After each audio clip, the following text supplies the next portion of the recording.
have an open day, which is a partnership between the Judiciary, Crevit Mulier, Usikimie, and also Oxfam coming on board. And as therapists, today is a very important day for us because we're here interacting with people from the community to get to know where they are at mentally, that is.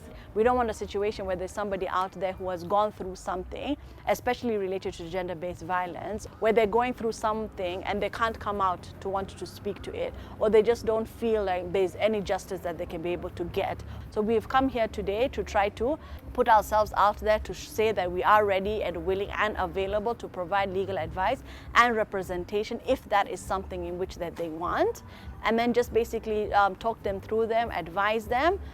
The open day was for survivors to interact with the law, to see how the law can support them, to see how they can access justice, and also for the judicial officers as well as lawyers to be able to also interact with survivors on their part, to be able to inform them what their rights are and how they can be able to access justice. Hiyo process imekuwa ngumu sana juu sahii niko na watoto. Kujisaidia imekuwa ngumu sana juu kazi yenye nilikuwa nafanya siwezi fanya juu mkono imevunjika.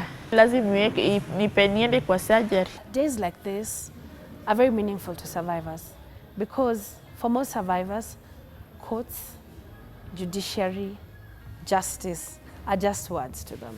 Because for some of them, just even being in front of a magistrate is traumatic. Most of the survivors, they get to know exactly what trauma is and if it's related to their issues, whatever they're going through. Because most people will tell you, I don't want to get married again after such bad experiences when it comes to GBV. But now, when we give them the information as therapists, I think it helps them to want to seek counseling and also to seek justice.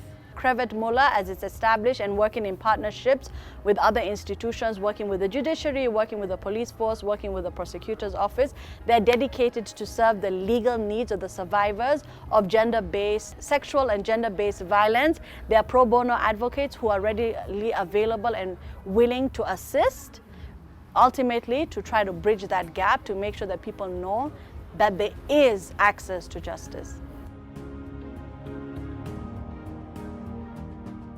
Nimetumia pesa kuendanga kusikiliza hiyo kesi na hajawahi fungwa, ako ndani. Mara askari ni mgonjwa. Ukimwangalia unaona hata si mgonjwa. Ni ile hataki kutoa ushahidi. Zile nguo nirepiwa nikiwa nazo na zimeandikwa mpaka kwa P3. Alikataa kuzichukua hizo nguo. Bado zingali niko nazo. Niko nazo kwa nyumba hata leo hii. Mahali tu niliziweka kwa kona na bag nikahangi ziko tu hapo. Survivors have challenges like, for example, when they go to report, having the person who is going to help them walk through the reporting process, and then when they go to court, they don't even know the language, they don't understand their rights, they don't understand how the process looks like, the length of time. And also, for most survivors, because of the length of time that it takes to prosecute GBV cases, most of them get tired, they don't have fair, witnesses fall out. It's not okay when we have courts all over the countries. We have police institutions all over the countries, you know. We have children officers as well, you know, that are based in respective districts.